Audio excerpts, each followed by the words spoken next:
Stick around and I'll show you how to spruce up your playing a little by improving that sweet, sweet vibrato.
What's up, guys? My name's John. Thank you for joining me here at the Overdrive Guitar channel.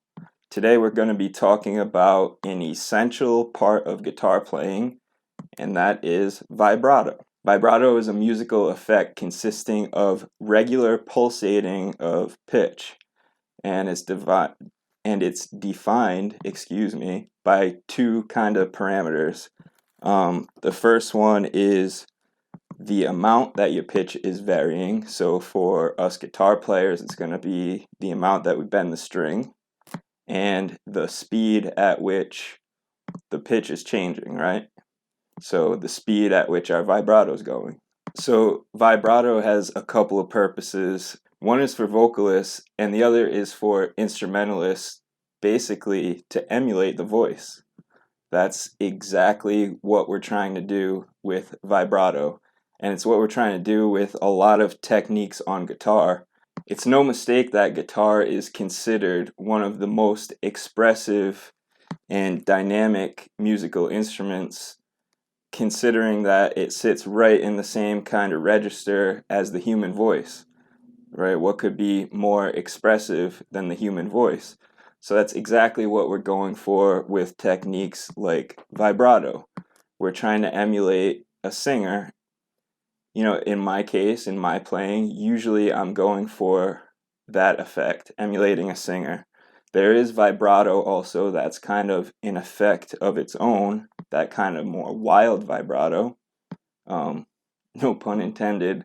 Zakk Wylde has that crazy wide vibrato that I consider to be more of an effect than to be emulating a voice. So that being said, although vibrato is used in pretty much every genre of guitar playing, I'm kind of going to be talking about that blues rock, blues aspect. Like I said, emulating the voice, emulating a singer, the classic guitarist vibrato. I hope I don't sound rude when I say if you're looking for that really wide effect kind of metal vibrato, there's guys out there who can teach you much better than I can. I'm just going to teach where my playing lives. So with all that being said, this is the first in a series of videos that I think I'm going to call skills that pay the bills, right? Because these little skills are the things that really make your playing stand out. They're the difference between, that beginner player and a more polished, good sounding player. So if working on skills like this or gear reviews or anything like that interests you, or if you just enjoy my content and want to support me, please, if you could hit the thumbs up, give me a like, subscribe, leave a comment, let me know what you liked or didn't like about what I did. These are the best ways to support my humble little channel. So my first tip for vibrato on the guitar, kind of in the blues and rock style, is to remember, what your goal is. Our goal typically is to emulate a singer. We're trying to sound like a singer and emulate our feelings through our fingers, through these strings, right? We're trying to get across a feeling without saying any words. So with that in mind, when we are kind of getting an idea of how we want to form our playing habits, how we want our vibrato to sound, right? Who we want our influences to be, it's important that I think that we not only reference our favorite guitar players, but also our favorite singers. And in fact, one of my favorite exercises is to actually put on a favorite blues recording, a favorite blues song, even a rock song. Even David Lee Roth is great for this. I saw Paul Gilbert talking about the same thing. Listen to the singer's phrasing and emulate not only the notes but the phrasing on your guitar. It's a great exercise for not only vibrato, but all kinds of those expressive techniques that we want to really work on to make our playing sound more professional and polished. So the first thing is to have a clear definition of what you want to go for, right? You have to have that goal. So if you don't have in mind kind of what you want your vibrato to sound like, sit down, listen to some songs, and pick out what you like and start trying to emulate it.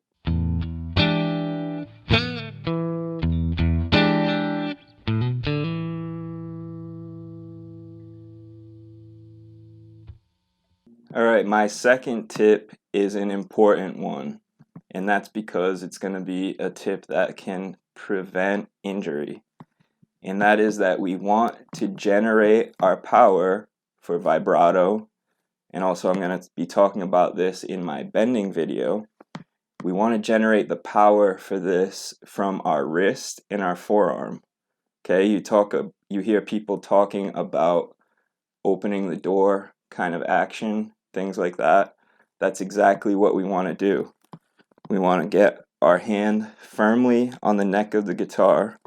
So if you're having trouble grasping the neck in a way that's giving you enough leverage to get good control on your vibrato, what you can do, one tip I like to give people, is to take your hand and make kind of like a perfect L with your thumb and the side of the palm of your hand and get right in there, right? Get it right up in your thumb in that crease and grip and put your fingers down. And this is a good position to get leverage, right? Now we can just swing our hand. We don't want to move our fingers like this, right? We want to swing our hand and use our forearm.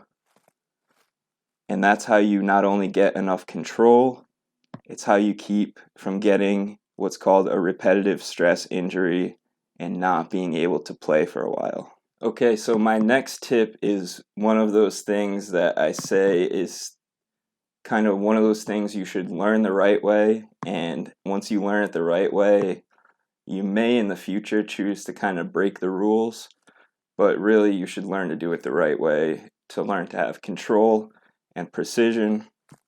And that tip is that when we start to practice executing our vibrato, and I'm going to talk about an exercise here at the end, what we want to do is bend the string in one direction, in this case towards the floor,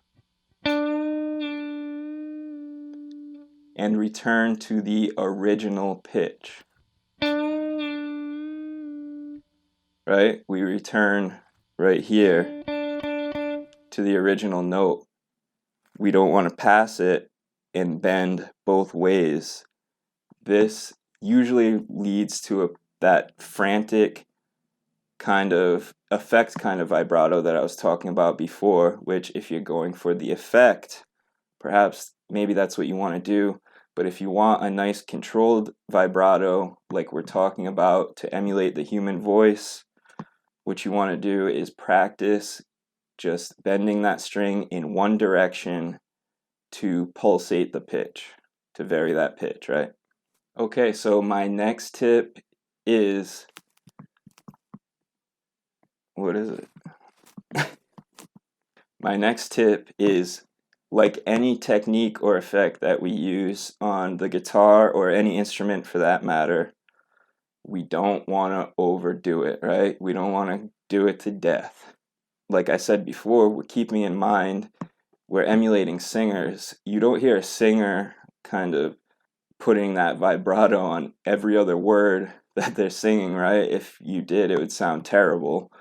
And if you played guitar like that, it would sound terrible also. So in a nutshell, this tip is just don't overdo it. Listen to how a tasteful singer or a tasteful player does it, and try to emulate that until you get your own voice on the instrument. That's kind of a common theme through a lot of my lessons. It's just how it happens.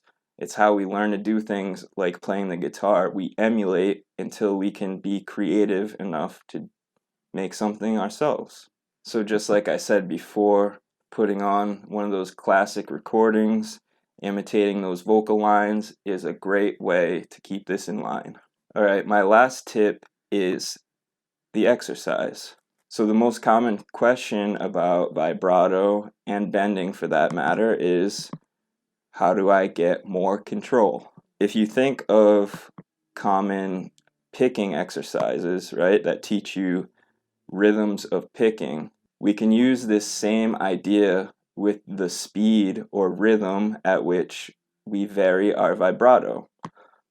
So by putting on a metronome or backing track, drum track, anything that keeps time, it's very important in lots of areas of practice. You pretty much always should be practicing along with something that is keeping time, whether it's a person or a device. So you put on something that's keeping time, or have your friend drum if he's a really bored friend, I guess, and you just start working your vibrato to the rhythm, just like you would picking. So quarter notes,